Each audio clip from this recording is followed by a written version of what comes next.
Hello, good evening. They're a key part of the Welsh Government's plans to create jobs and grow businesses.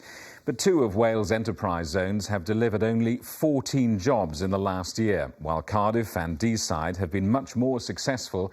Questions are being asked tonight about whether the £70 million invested in the enterprise zones has been well spent.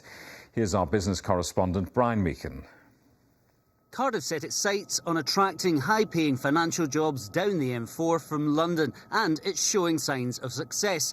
It's one of the enterprise zones launched by the Welsh Government in 2011. I've been quite impressed by the arguments that have been put to me by various areas and parts of Wales, and likely to be put in the future, that they see that this is something useful to do.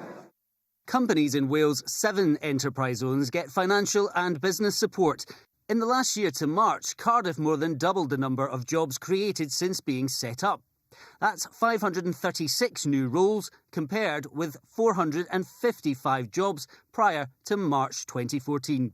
Deeside, which deals with manufacturing, was the other success story, with 473 jobs being added in the same period to its previous total of 779. But Ebba Vale's enterprise zone, which targets automotive manufacturing, only had 7 new jobs to add to its total of 172. While St Athan, which focuses on aerospace, also only saw 7 new posts added to its 94 previously created ones. Enterprise zones have certainly had money pouring into them, but this manufacturing company, which, amongst other things, makes and designs counting machines, says they've not seen much of it in Ebba Vale. If I was told I was in an enterprise zone, I would have to look a bit blank and say, what are you talking about? Does it, being an enterprise zone yet, does it mean anything to us? The answer is no. As a business, I've seen no one say to me, this is an enterprise zone and we're going to give you more support on this and more support on that. KK Foods is in the successful Deeside enterprise zone. Bosses here do see the benefit. We arrived here 10 years ago. We employed 23 people and we had a turnover of 2.4 million. We now employ over 400 people and we have a turnover of 30 million. Without the enterprise zone and all it brings to our company, we would not be as large and as successful as we are now. If having enterprise zones means that people's hopes are being raised, that businesses will be able to create more jobs, it's not unreasonable to monitor that and ask whether they could be performing better. And at a price tag of over £70 million that's been spent on them since they were set up, it's also not unreasonable to question whether all of them are providing value for money.